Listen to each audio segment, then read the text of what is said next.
ये तो बात रही 12 राशियों के राशिफल की। और इस वक्त हमारे साथ एक दर्शक हरिद्वार से मेघा जुड़ गई हैं। बहुत बहुत स्वागत है आपका कार्यक्रम में। हेलो मैम, नमस्ते। नमस्ते। मैम क्या कहते हैं, मैं अपने भाई के बारे में पूछना चाहती हूँ, उसकी अच्छी जॉब लगेगी नहीं लगेगी? जी, उनकी डेट ऑफ बर्थ बता दीजिए। 1995। जन्म की तारीख और महीना? 17 मई और तारीख 17 मई। जी, 17 मई 1995। जन्म का समय? रात की कम से कम 8 बजे। जी, जन्म का स्थान? मुरादाबाद और बुधवार था उस दिन। जी जी जी देखिए, आपके भाई साहब की जन्म पत्रिका के अनुसार ये समय बहुत ही कठिन समय चल रहा है उनके लिए। मार्केश की स्थिति है, या यूं कहें कि प्रबल मार्केश की स्थिति है। तो सबसे बेहतर यह है कि सबसे पहला काम जो इनके लिए करना चाहिए वो महामृत्युंजय के वैदिक मंत्रों का जाप, और उसके साथ साथ महामृत्युंजय के मंत्र का जाप के साथ साथ जो है शुक्र के वैदिक मंत्रों का जाप जरूरी है। चलिए, मैं कॉल करने के लिए बहुत बहुत शुक्रिया। और नैनीताल से दर्शक ललित हमारे साथ जुड़ गए हैं। बहुत बहुत स्वागत है आपका कार्यक्रम में। जी नमस्कार। किसके बारे में जानना चाहते हैं आप? पंडित जी नमस्कार। जी नमस्कार, बताइए। मैं अपने बारे में जानना चाहता था। जी, डेट ऑफ बर्थ बता दीजिए अपनी। मेरी डेट ऑफ बर्थ 19 मार्च जी। 1964। जी जी, जन्म का समय? जब का समय 8:21 रात्रि। जी, जन्म का स्थान? नैनीताल। जी, अब सवाल बताएं, जानना क्या चाहते हैं आप? पंडित जी, मैं ये पूछना चाह रहा था कि मैं जो भी काम कर रहा हूँ उसमें फायदा वो नहीं हो रहा है। जी ये कब तक ऐसे चलेगा, क्या होगा? जी देखिए, आपकी जन्म पत्रिका में शनि की महादशा चल रही है और बुध की अंतर्दशा है। शनि आपके लिए बहुत ही शुभ भावों का स्वामी है, शुभस्थ बैठा हुआ है, और वर्तमान गोचर से भी शनि आपके पक्ष में है। तो मुझे ऐसा लगता है कि यदि आपने शनि के लिए अभी तक कोई उपाय किया होता तो आपको बहुत अच्छा लाभ मिलता।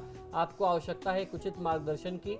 शनि की नियमित आराधना करना, शनि के लिए छाया पात्र का दान करना, शनिवार के दिन काली वस्तुओं का दान करना, किसी दरिद्र को भरपेट भोजन कराना, मीठा और नमकीन भोजन कराना, ये सब कुछ ऐसे उपाय हैं जो आपको बहुत अच्छा लाभ दे सकते हैं। उसके साथ साथ हनुमत आराधना, और अंतर्दशा जो बुध की है, जो भाग्य स्थान के स्वामी है, तो गणेश जी की आराधना, हनुमान जी की आराधना आपके लिए सर्वोत्तम हो।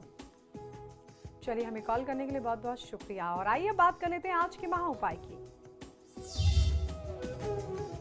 जी, आज का महा उपाय हम लोग बात करेंगे कि घर में जल स्रोत कैसे होने चाहिए। घर में पानी की पूर्ति के लिए कुआं, बोरवेल या भूमिगत पानी के टैंक का निर्माण किया जाता है। वास्तु के अनुसार घर में पानी की जो व्यवस्था करते हैं वो करते समय आपको ध्यान ये रखना चाहिए कि घर में जल स्रोत गलत दिशा में न हो। मकान का निर्माण करते समय कुछ ऐसे वास्तु के नियम हैं, यदि आप जिनका पालन करें तो आपको जो भी जानी अनजानी परेशानियां हैं उनसे आपको मुक्ति मिल सकती है, उनसे आपको छुटकारा मिल सकता है, और आप अपने परिवार की सुरक्षा को निश्चित कर सकते हैं।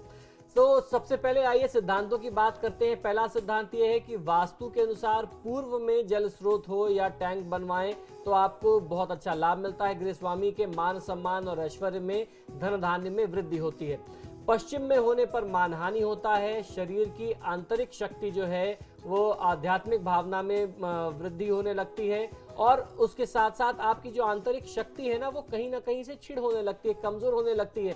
आप अपने सारे काम धाम को छोड़ करके पूजा पाठ में, या यूं कहें कि इस तरीके से इन्वॉल्व हो जाते हैं कि आप जो है पूरे अपने सारी जिम्मेदारियों से विरत हो जाते हैं। तो इस तरीके की परिस्थिति से भी बचना चाहिए। उत्तर दिशा में पानी का स्रोत जो है वो लाभदायक होता है, धन लाभ कराने वाला हमारे शास्त्रों में बताया गया है। दक्षिण दिशा में जल स्रोत होने से कष्टों को आमंत्रण देना माना जाता है। यदि दक्षिण दिशा में जल स्रोत होगा तो परिवार में बिना किसी कारण के बहुत ज्यादा समस्याएं होंगी, या यूं कह लें कि आप समस्याओं को आमंत्रित करके अपने घर में बुलाते रहेंगे। पूर्व में और ईशान कोण में, यानी उत्तर पूर्व के कोने में, पूर्व में यदि जल स्रोत है तो वो अत्यंत शुभ और सौभाग्य प्रदान करने वाला माना जाता है। उत्तर ईशान कोण में, यानी उत्तर पूर्व में, ईशान कोण के उत्तर जोन में, नॉर्थ जोन में यदि ऐसा आपने जल स्रोत बना रखा है तो वह आपकी आर्थिक उन्नति के अवसर लेकर के आता है, आपकी वृद्धि के, तरक्की के मार्ग को और ज्यादा प्रशस्त करता है। आपको ध्यान में ये भी रखना चाहिए कि किसी भी नल से पानी लगातार टपकता ना हो, कोई लीक करने वाला नल ना हो। ये भी एक तरीके का वास्तु दोष है। फेंगशुई में इसके बारे में कहते हैं कि यदि किसी नल से लगातार पानी रिस रहा है या घर से पानी लगातार बह रहा है तो समझ लीजिए कि आपका जो धन है वो जा रहा है। इसीलिए देखिए, जल को जल राशि कहा जाता है। क्योंकि वो एक तरीके की राशि है, उसको आप संचित करके रखते हैं। और ये भी हमारे शास्त्रों में माना जाता है कि जो व्यक्ति जितना ज्यादा पानी खर्च करता है, जितना ज्यादा पानी का प्रयोग करता है, उसका स्वभाव जो है जल के खर्च करने से बहुत ज्यादा खर्चीला बना होता है। तो इन चीजों से बचना चाहिए। बहुत सीमित संसाधन है, इनका बहुत सीमित तरीके से प्रयोग करें। अगर ओवरहेड टैंक बनाने की बात आती है तो उत्तर पश्चिम के कोने में या दक्षिण पश्चिम के कोने में आप ओवरहेड टैंक बना सकते हैं। अंडरग्राउंड वाटर टैंक के लिए उत्तर और पूर्व का कोना ही सबसे ज्यादा उपयुक्त है। चलिए, तो बात रही महाउपाय की। आचार्य जी, आप हमारे कार्यक्रम में आए, कार्यक्रम में हमारा साथ दिया, उसके लिए आपका बहुत बहुत शुक्रिया। जी नमस्कार। और इसी के साथ फिलहाल इस कुंडली में इतना ही। रुकेंगे एक छोटे से ब्रेक के लिए। ब्रेक के बाद भी खबरों का सिलसिला लगातार जारी है।